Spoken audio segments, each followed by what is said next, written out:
खुलुमबाय आं प्रमद खाख्लारि नोंथांमोनखौ आंनि चेनेलाव बयखौबो बरायबाय।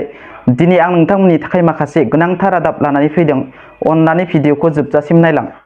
गिबि रादाबाव दङ आसामाव सासे एसपीखौ साख्रिनिफ्राय होखारनाय जाबाय। दरं जिल्लानि एसपी बिथां राजमहन रायखौ साख्रिनिफ्राय होखारनाय जाबाय। बे खौरांखौ आसामनि डीजीपी जीपी सिंह बिथाङा फेसबुक पस्टनि गेजेरजों मिथिहोदों। मिथिनो मोननाय बादिब्ला हिन्जावसा बुथारनाय केसनि थाखाय रां लानायनि अजदाव एसपी राजमहन रायखौ साख्रिनिफ्राय होखारनाय जायो। इएम घनश्याम दासखौ बिबाननिफ्राय बोख्लायनायनि उनाव बिटिआरनि गाहाय प्रमद बर'नि बिबुंथि माखासे राजखान्थि जाहोननि थाखाय बिथांखौ बोख्लायनाय जादों। बिथांमोननि जीएसपीआ जोंनि सरकाराव दंमोन, नाथाय बावैसो बिथांमोननि एमपी नबकुमार सरनियाया बुंदोंमोन जे जोङो यूपीपीएलनि एबा बिथांमोननि एलायन्सआव नङा, सरकारावल' जों दंमोन होनना।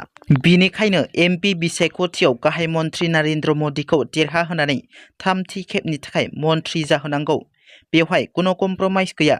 बेखौ रायज्लायजोबनानै आसामनि गाहाय मन्त्रीजों बयबो रायज्लायजोबनानै बे थांखिखौ लानो गोनां जादों। घनश्याम दास बिथांखौ आं मोजां मोनो। बिथाङा सासे मोजां मानसि। बिथांमोना गावसोरनि बाथ्राखौ सानगोन आरो जों जोंनि बाथ्राखौ सानगोन होनना बिटिआरनि गाहाय प्रमद बर' बिथाङा बुंथियो। आसामनि बक'आव हाग्रानि मैदेरनि गाग्लोबनायाव सासे सुबुंनि जिउ खहा।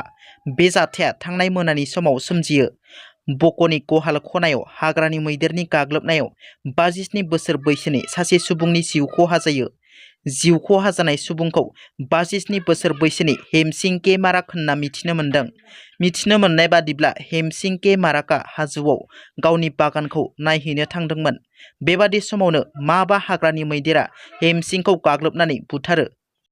आईपीएलखौ लानानै गुबुन गुबुन ओनसोलफोराव लाख लाख रांनि जुवा गेलेनाया सोलिगासिनो दङ। बेबादिनो चिरां जिल्लानि गुबुन गुबुन ओनसोलफोराव आईपीएलखौ लानानै लाख लाख रांनि जुवा गेलेनाया सोलिगासिनो दङ। बेबादि समावनो आईपीएल जुवा गेलेनायनि हेंथायै पुलिसआ बिजनी फानबारियाव सिग्रोमो। फानबारि पुलिसआ हराव फानबारि पुलिस थानानि सिङाव थानाय फालेनबारि आरो आलुखुन्दा बेतबारियाव संदाननानै सानै जुवारिखौ हमनो हायो। हमजानाय सानै जुवारिखौ आलुखुन्दा बेतबारिनि बिपिन साहा आरो फालेंबारिनि आबु बक्कर शेख होनना मिथिनो मोन्दों। बिसोर सानै जुवारिनिफ्राय पुलिसआ आईपीएल जुवा गेलेनायाव बाहायनाय गंनै मबाइल बोखांनो हायो। बनसुनिफ्राय साब्रै प्रमद बर' दैदेननाय यूपीपीएल दोलोआव जयेन जाबाय। फैगौ लकसभा बिसायख'थिखौ लानानै भारत नाङैनो बिसायख'थिनि दुंहाव बारा बारगासिनो।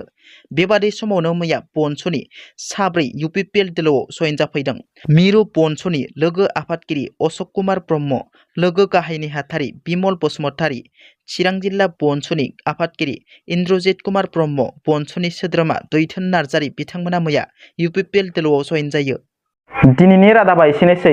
नोंथांमोना जुदि आंनि रादाबखौ खोनासंनानै मोजां मोनदोंब्ला अन्नानै लाइक, शेयार आरो साबस्क्राइब खालामनो दाबाव। लोगोसे बेल आइकनखौ थुनो दाबाव, जाहाथे आंनि गोदान भिडिअआ नोंथांमोननिसिम थाबैनो सहैनो हायो।